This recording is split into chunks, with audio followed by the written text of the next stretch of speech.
Avant de commencer, n'hésitez pas à liker cette vidéo, à vous abonner à notre chaîne et d'activer la cloche de notification pour ne rien rater de nos vidéos. C'est parti. 3, 2, 1.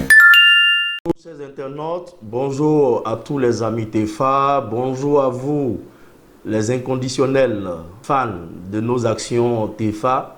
Sachez-le, nous sommes sur le bon chemin et ce bon chemin-là a besoin d'être distribué partout. Voilà, le bon pain doit être distribué partout. Voilà, donc n'oubliez pas de partager ce que nous faisons, n'oubliez pas de communiquer et de même tenir des débats entre vous pour parler de ce que nous faisons, pour parler du TEFA et de sa vision qui est la VRC. Aujourd'hui, nous allons faire une analyse très claire et simple sur l'intervention de deux présidents. Le président Macky Sall du Sénégal et le président rwandais Paul Kagame. Alors, lors du forum dénommé Ness Einstein Forum, le NEF, ce forum-là qui vise à faire la promotion des innovateurs, qui vise à faire des Africains, des scientifiques qui comptent dans le monde. Lors donc de ce forum-là, le journaliste Alain Foucault a reçu en interview direct Macky Sall et Paul Kagame sur une question simple. Nous allons regarder ensemble la vidéo de cette rencontre-là et les analyses vont suivre. Vous allez comprendre réellement la différence entre un chef d'État et un président de la République. Vous allez comprendre très clairement ce que le TEFA tente d'expliquer, que le TEFA continue d'expliquer. Vous allez comprendre très clairement pourquoi nos États ne rentrent pas dans la nouvelle économie et que nos États, surtout francophones, sont toujours à la traîne. Voilà. Suivons attentivement cette vidéo et je vous laisse déjà commenter et commencer déjà le débat avant notre analyse. Regardons donc. À tous les deux, si vous aviez été, allez, on va dire le Mark Zuckerberg, celui qui a créé Facebook. Monsieur Macky Sall, si vous aviez été Mark Zuckerberg aujourd'hui, vous aviez 20 ans, qu'est-ce que vous auriez aimé créer comme application? Ça laisse le temps au président Kagame de réfléchir. Une fois de plus, ça tombe sur vous. Quelle est l'application que vous auriez aimé inventer? Dire, ça m'aurait plu. Je vais certainement essayer de créer une application qui nous permettrait de voler, comme l'a dit notre ami, depuis le Canada. Au-delà des avions, d'avoir individuellement la capacité d'une mobilité sans limite dans l'espace et dans le temps.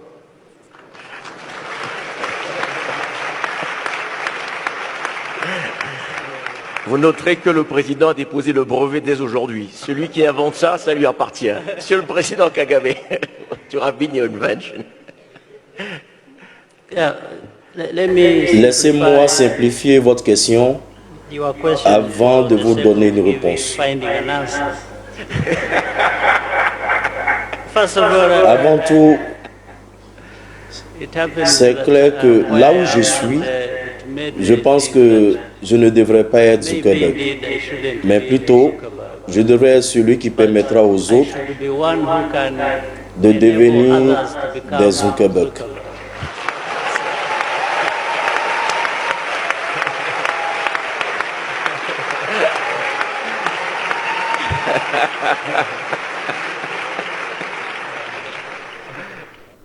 Voilà. Vous avez vu la vidéo? Vous avez vu? À la question d'Alain Foucault qui demandait si chacun des deux présidents était Mark Zuckerberg, était encore jeune, qu'aurait-il fait? Vous avez entendu les réponses des uns et des autres. Le président sénégalais, le francophone, répond que lui, il aurait créé une application qui va permettre aux gens de s'envoler. Mais vous avez noté comme moi la réponse très claire, la réponse véritable que doit avoir un chef d'État qu'a donné Paul Kagame.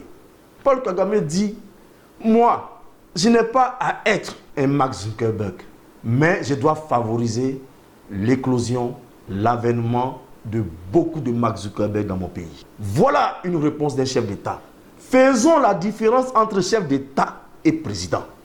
Un chef d'État, il est, disons, le sommet et l'autorité de tous. Il vise à protéger la sécurité de tous, mais aussi il vise à assurer la prospérité de tous sans distinction. Alors, si vous trouvez un président qui se limite qu'à favoriser son clan, qui se limite qu'à faire de sorte que toutes les entreprises de son pays lui appartiennent, vous n'avez pas un chef d'État. On a qu'à être clair. Vous n'avez pas un chef d'État. Vous avez un président. Sinon, pour mieux clarifier les choses, vous avez un chef de clan qui est venu s'accaparer les biens d'une nation. Vous avez un club de personnes qui sont mis ensemble pour piller le pays. C'est ça. C'est de ça qu'il s'agit. Alors, quand vous avez des présidents qui ont dans la tête l'ambition personnelle, qui ont dans la tête l'ambition individuelle, qui ont dans la tête l'ambition de se promouvoir eux-mêmes, eux et leur clan, eux et leur groupe, vous n'avez pas un chef d'État. Vous n'avez pas un chef d'État. Alors, on comprend pourquoi les pays anglophones s'en sortent et les pays francophones sont à la traîne. Vous avez vu, tout comme nous, le classement des 10 pays les plus riches d'Afrique.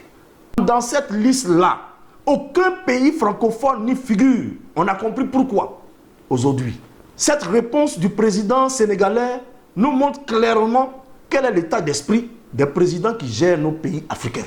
C'est de ça qu'il s'agit. C'est de ça qu'il s'agit. Si tu es entrepreneur, si tu es chef d'entreprise, que tu as pour concurrent le chef de l'État, mon ami, tu vas faire affaire là, tu vas arriver où? Dites-moi, comment tu peux prospérer quand ton chef d'État lui-même cherche à faire prospérer ses propres entreprises ou ceux qui sont dans son clan? Comment les problèmes des entrepreneurs peuvent être pris en compte lorsque celui qui est en face de vous, qui est le président, qui devrait assurer le bonheur de tous, qui devrait assurer le mieux-être de tous, se trouve être ton premier concurrent? Et le journaliste Alain Foucault, un homme expérimenté, a piégé le président sénégalais en disant oui, nous allons faire breveter l'idée du président sénégalais. Le brevet là, on le prend pour une nation privée. Or, en tant que chef d'État, vous êtes une personnalité publique, quelqu'un qui doit assurer le bonheur de tous, quelqu'un qui doit assurer le bon fonctionnement des activités de tous les citoyens sans distinction. Lui là, il veut lui-même être entrepreneur, il veut lui-même être inventeur, il veut lui-même avoir son brevet pour pouvoir gagner pour lui, pour sa famille. Alors, ces chefs d'État qui ne pensent qu'à eux, qui ne pensent qu'à leur intérêt, qui ne pensent qu'à leur ventre, qui ne pensent qu'à ceux qui les aiment, qu'à ceux qui sont dans leur clan, qui ne pensent qu'à leur famille, je pense que l'Afrique peut se faire l'économie de ce type de chef d'État-là. Voilà, ce type de président-là. Nous devons véritablement faire l'économie, en tout cas, de ces chefs d'État-là. Tous ces Ivoiriens qui continuent à clamer leur appartenance à des mouvements politiques, qui continuent à clamer au point où ils mettent même le parti politique au-dessus de l'intérêt du pays, au-dessus de l'intérêt général. On comprend pourquoi. Et je vous comprends. Vous avez à manger et vous voulez vous associer avec ceux qui mangent pour manger. Mais ce n'est pas la solution, chers Ivoiriens. Nous avons essayé cela pendant des années et des années. Et nous sommes à la traîne. Nous sommes parmi les plus endettés au monde. Nous avons 17 000 milliards de dettes aujourd'hui. Et nous continuons de prendre les dettes. Mais tant que c'est mon champion qui est là, ces dettes-là, je suis d'accord avec lui. Tant que c'est mon champion qui est là, si tous les Ivoiriens meurent, qui n'ont rien à manger, que les planteurs, leurs produits ne sont pas achetés, que nous sommes en juin, que le cacao n'est plus acheté, ce n'est pas leur problème. Du moment où son champion est là, que lui il a ses millions, que lui il a ses milliards, il s'en fiche. Et ce n'est pas normal. Ce n'est pas normal.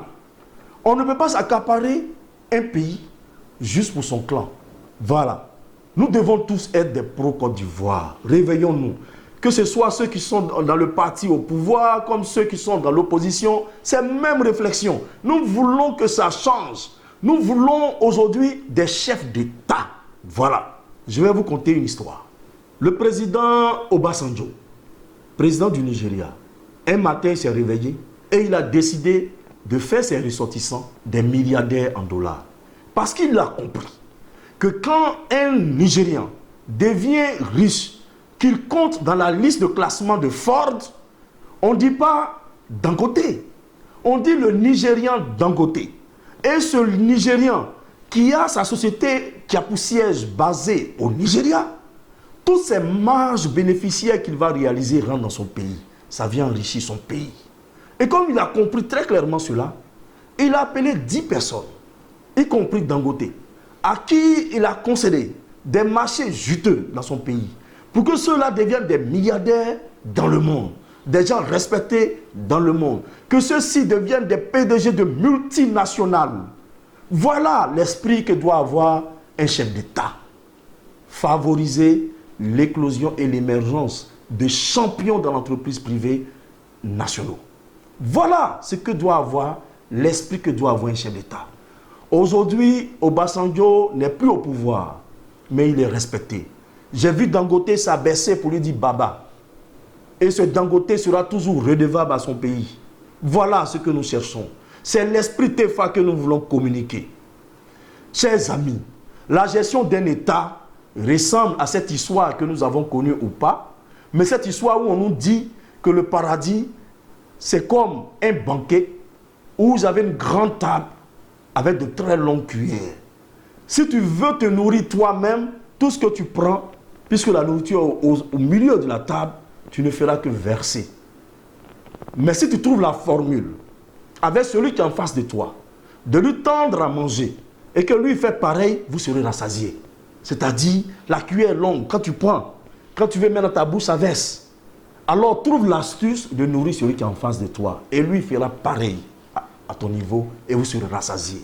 Alors, j'invite les Ivoiriens à taire aujourd'hui même toutes nos divergences politiques, parce que la politique telle qu'elle est conçue ici profite à un clan, profite, et comme vous l'avez écouté, profite aux dirigeants. Et ça, nous devons l'arrêter. Nous devons aller à une autre étape qui est celle du partage, de la prospérité partagée, de l'abondance, de l'accompagnement de l'action privée. Et à ce niveau-là, nous proposons au niveau du TEFA pour démocratiser la richesse et faire de sorte qu'on ait l'émergence de chefs d'entreprise ivoiriens, de grandes entreprises ivoiriennes, de faire de sorte que nous ayons beaucoup de Mark Zuckerberg. Nous avons proposé depuis longtemps et nous continuons de proposer la VNC, la vision nationale commune. Cette vision qui préconise en un qu'on passe à la transformation locale de toutes nos matières premières. Quand on dit ça, ceux qui sont contre ça, ce n'est pas des pro-Côte d'Ivoire. Parce que quand je dis passer à la transformation locale de nos matières premières, c'est connu et reconnu que les grands pays l'ont été que parce qu'ils sont industriels. D'ailleurs, la France est en train de réindustrialiser. Mais pourquoi refuser ce message? Et quand je parle également de la défiscalisation, qui consiste à simplifier nos systèmes de taxation pour favoriser l'éclosion des champions ivoiriens, ceux qui sont contre ça, c'est ceux qui ont l'esprit du président sénégalais. Parce que la fiscalité ne peut pas aller contre les Ivoiriens. La fiscalité doit aller en faveur des Ivoiriens et en faveur du pays. Et ces Ivoiriens veulent faire des affaires. Ils veulent qu'on les aide. Où est l'aide que notre État nous apporte? Nous disons, et nous devons le dire et réclamer, que nous voulons un accompagnement physique, un accompagnement sûr, un accompagnement financier, un accompagnement fiscal, pour qu'il y ait une éclosion des affaires au niveau de la Côte d'Ivoire. Et ça, quand on le dit, ce n'est pas la mer à boire. Les tests fiscaux sont édités par des Ivoiriens à l'Assemblée nationale. On peut alors éditer des lois qui favorisent cela, et cela est possible. Mais c'est l'esprit, dans le sens du président sénégalais, qui fait que les choses tardent. Voilà. Sinon, Paul Kagame chez lui, un petit qui vendait piment, aujourd'hui il a créé une multinationale.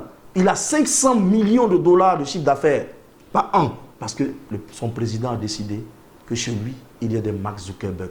Et lui-même, sa famille, n'a rien à voir à être un Mark Zuckerberg. Alors, chers Ivoiriens, nous pouvons faire cela. Et d'ailleurs, c'était le vœu émis par le président Félix Houphouët-Boigny lorsqu'il disait, dans 20 ans, 30 ans, 40 ans, on aura des Ivoiriens capables de passer à la transformation de nos matières. Alors si nous nous sentons capables, le moment est venu d'être des pros Côte d'Ivoire, de taire nos divergences qui nous appauvrissent et de lutter pour le bon combat qui est le combat économique. Notre indépendance économique sera à ce prix. Merci.